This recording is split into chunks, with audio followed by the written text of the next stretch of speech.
Hi all, myself Srinivas D, Assistant Professor, Department of Electrical and Electronics Engineering, KG Reddy College of Engineering and Technology. In today's lecture, we will discuss about inductance parameter. So the inductance is a one parameter which is a basic electrical circuit element. So the property of the inductance is it does not allow the change in current. So whenever current is suddenly changed, it opposes the change in current.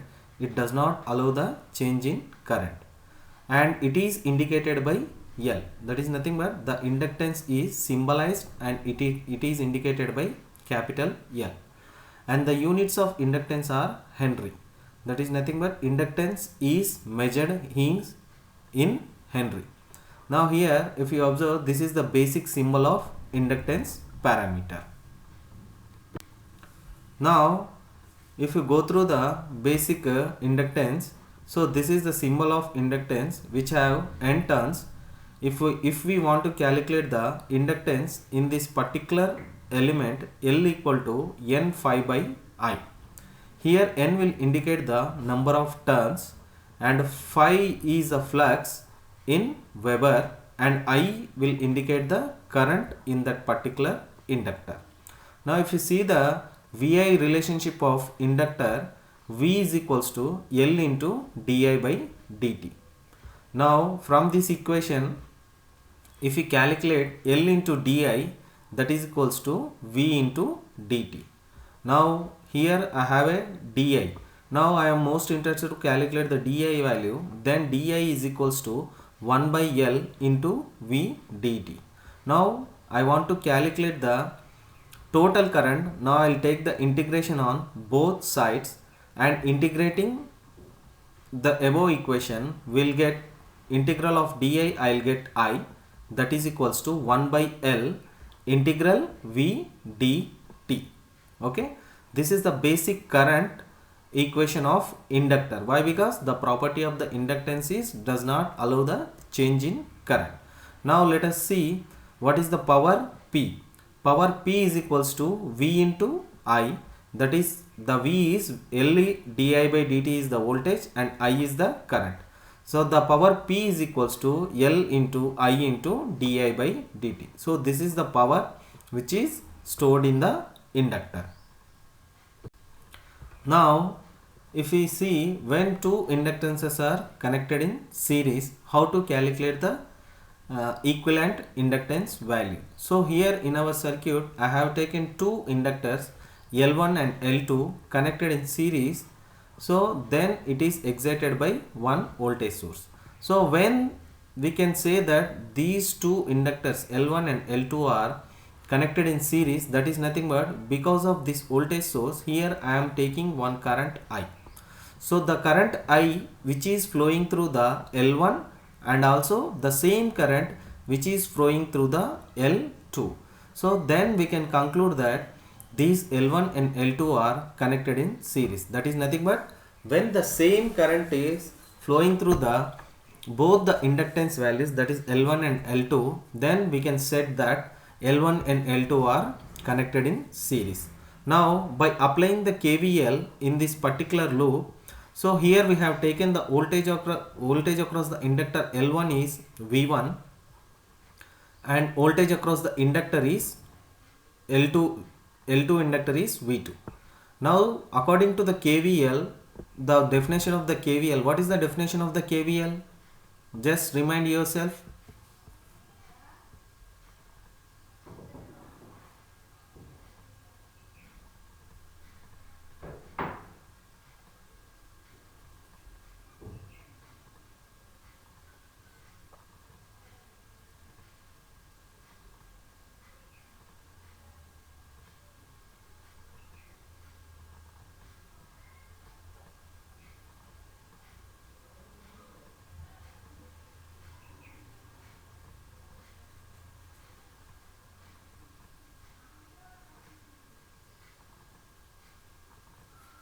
Right.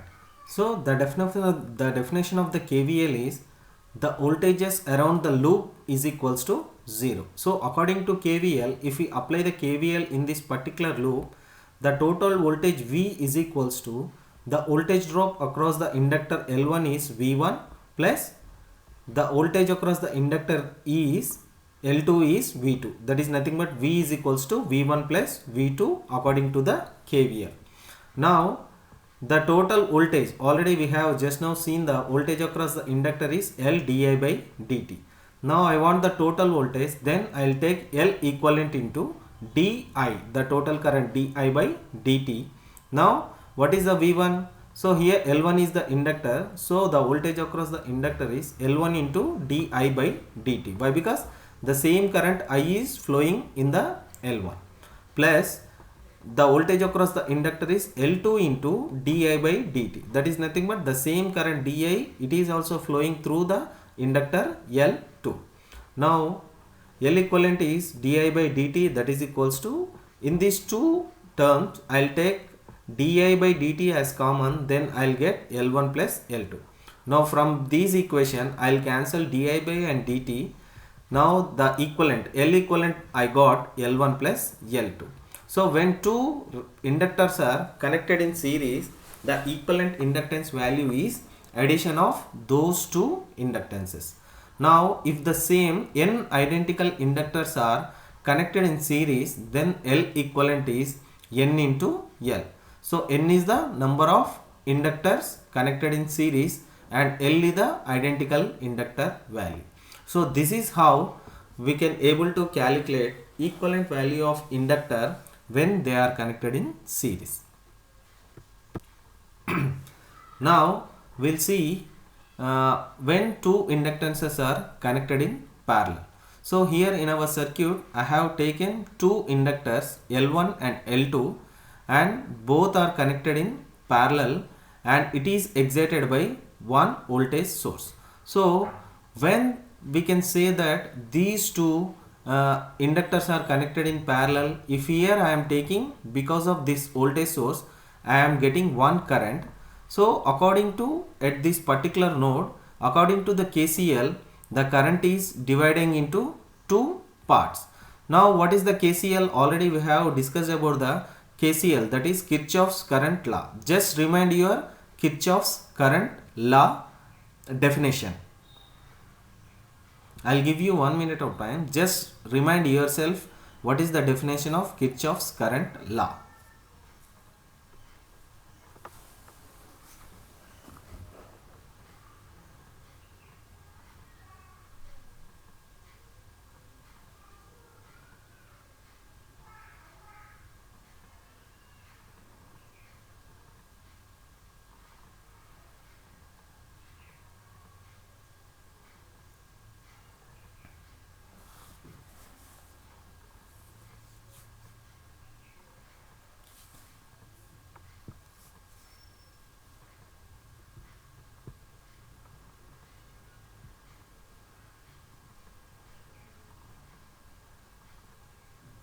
Yes, the Kirchhoff's current law states that at any particular node, the entering current has to be equals to the leaving currents. So here the I current is here dividing into two parts. The two currents I am assuming it as taken as I1 and I2. Here the current division has been taking place. That is nothing but here the current I is dividing into two parts. There will be a different currents which will flow in the different inductors, that is L1 and L2. So the magnitude of current will depend upon the inductance values. So when current division has been taken place, then we can conclude that both the inductors are connected in parallel.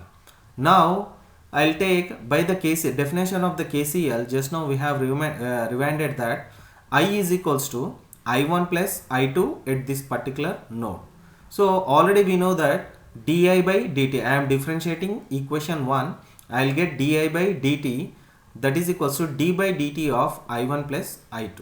Now di by dt is equals to di1 by dt plus di2 by dt. Now already we know that is voltage across the inductor is V is equals to L into di by dt. Now from the equation 2, what I am write, I am most interested to calculate the di by dt, that is equals to, if you bring L other side, we'll get V by L. Say I am assuming this as equation 3. Now from di by dt is equals to di1 by dt plus di2 by dt, by utilizing the equation 2, I can write that di by dt is equals to V by L. By utilizing these 3, we can write di by dt is equals to V by L equivalent, that is total inductance value, that is equals to V by L1 is the voltage across inductor 1 plus V by L2 is the voltage across inductor 2. Why? Because here V is the same. Why? Because in a parallel circuit, voltage is maintained constant. So here V by L equivalent, that is equals to, in these two terms I will take V as common, then 1 by L1 plus 1 by L2. In these two terms, in the left hand side and right hand side, V is common, so I will cancel the V on both sides, then I will get 1 by L equivalent equal to 1 by L1 plus L2. That is nothing but, when two inductances are connected in parallel, the equivalent value of inductance can be calculated by 1 by L equivalent is equals to 1 by L1 plus 1 by L2. This is how we can calculate when inductances are connected in parallel. Okay. In our today's lectures, we have gone through the inductance parameters, what are the property of the inductance, how it can be indicated, and what are the units of inductance. At the same time, what is the voltage across the inductor. At the same time, when two inductances are connected in series, how can we calculate the equivalent value of equivalent value of inductance, and then we can calculated when two inductances are connected in parallel, how to calculate the equivalent value of inductance. So this is how we can able to analyze the inductance parameter. Okay, thank you.